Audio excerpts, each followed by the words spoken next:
It was all ultimately John. John being a fellow Scot, but with his tone and style being Mm, so very, whilst also being an ode to wonderful westerns and Japanese cinema. mm, He has his own style, and the mere fact that he wanted to set what is essentially a samurai film in mm. Scotland was just too intriguing, and John McClane is definitely the person to do that. And so yeah, just 100% John McClane was the reason.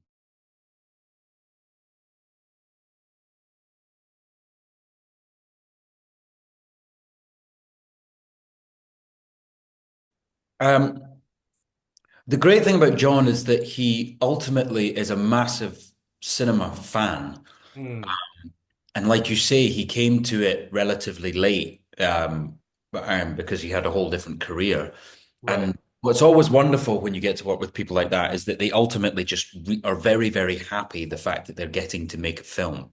Mm, And so every day, no matter where we were, if we were in the middle of a sort of windswept Scottish moor, John was just happy to be there. And so mm, his natural enthusiasm rubs off on everybody. And it's a real honor, I think, when you are part of someone's vision coming together, mm. particularly with somebody who just is quintessentially a fan of film first and foremost. And he just wants to contribute to give back to something that's given him so much love. Yeah.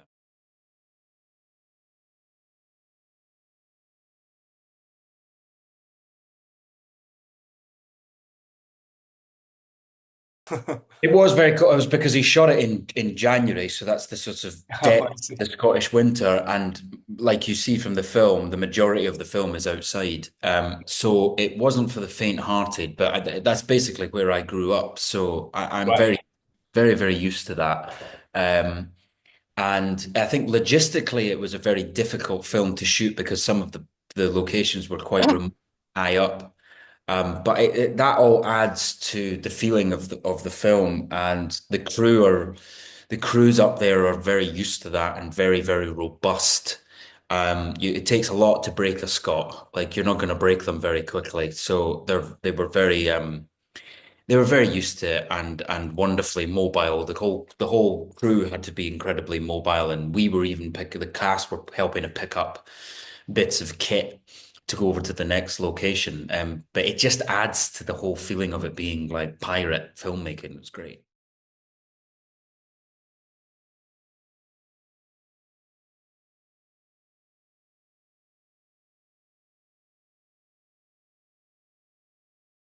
We had no rehearsal time or anything, so Right. it was just sort of there on the day, and everything else is just on the page. Mm, And it's when you have an actor as good as Tim Roth, these things are very easy to tap into because you're just led by somebody that's as experienced as Tim, and just instinct kind of takes over. But the film is so situational. right.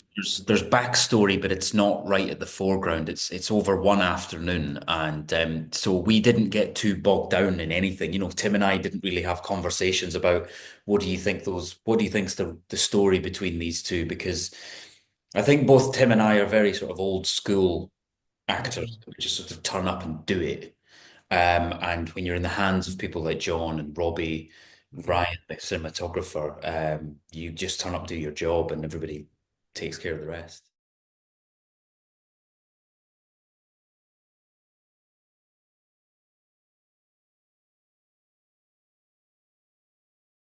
Yeah, it's a particularly a film that is very, very visual. Most of its power comes from the visuals, and the dialogue is very rare. Is things like costume become even more important. And so Kirsty, the costume designer, was always very adamant that Little Sugar, the guy I played, had an element of elegance to him. So that long, very long coat with the big collar, um, we wanted it to speak to him having ambitions above his station. and wanting a better life and, being very materialistic, wanting money. And I think she just did a fantastic job across the board. Yeah.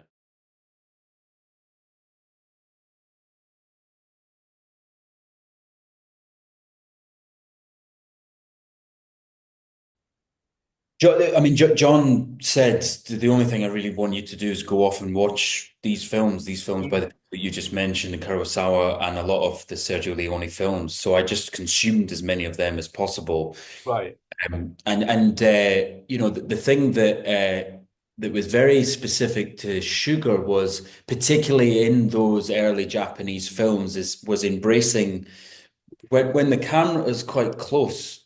Mm. The instinct is to be very small and minimal and not show as much. But in some of those Kurosawa films, some of those actors, they get really big reactions, Mhm. which is sort of not very typical in something like Sergio Leone, for example. Particularly with the main characters in Sergio Leone films, they're very sort Right. of just very quiet, but embracing the fact that despite the camera is very still and Mm. something very close is allowing you to be as big as possible. And so it was those films were a great blueprint and it really helped everybody understand what we were making. Yeah. Mm.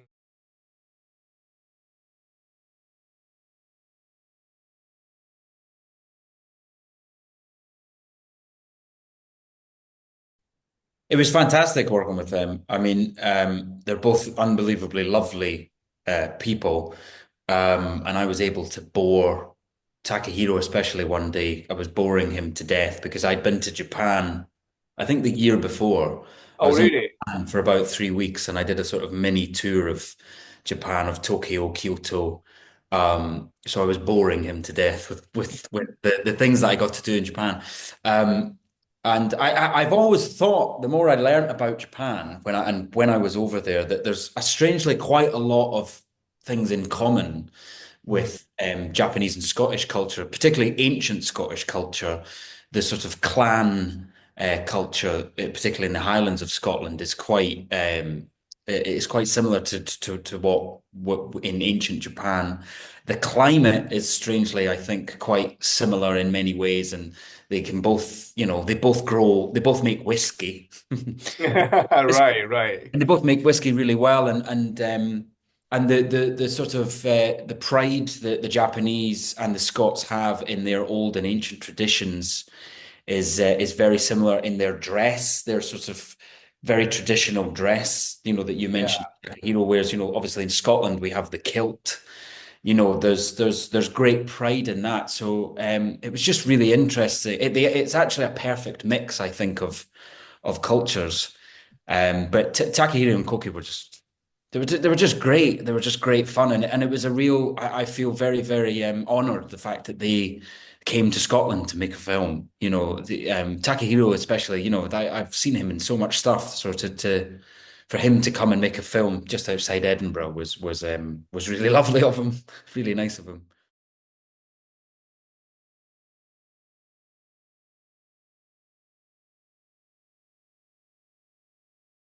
No, I didn't have anything. I didn't have anything to prepare anywhere near what Koki had to do.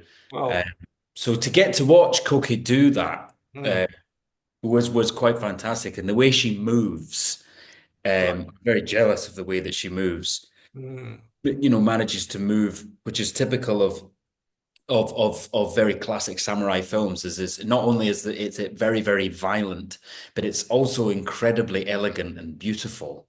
The way that they can move with a sword. So no, I had nothing to do. Most of what I had to do was just sort of leaning against a tree, chewing something, or stomping across hills. So no, I didn't have much to do.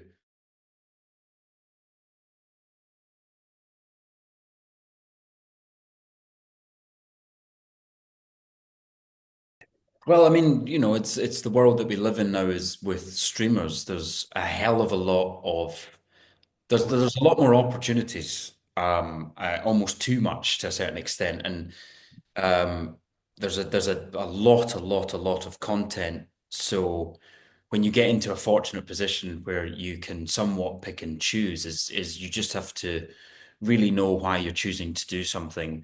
Mm, Um, but I love doing independent film, but I also love doing long form, big streaming series as well. They're completely different beasts. right. There's more time on a streaming service. The arc of a character is over 6 hours instead of an hour and a half. So they're very different, but I feel wonderfully lucky to be able to work across all of it. Yeah.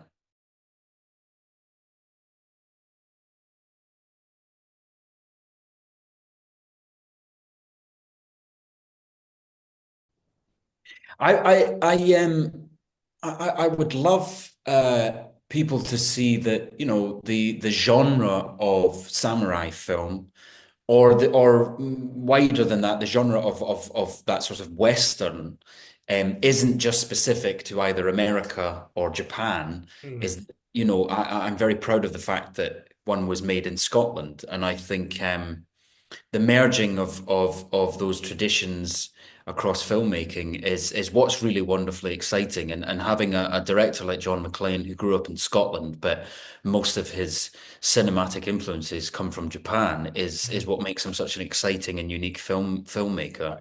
right. And the more that and it also helps. I think it helps Scotland to find its own cinematic voice, that Mm, it doesn't need to be specifically sort of Scottish, whatever that means.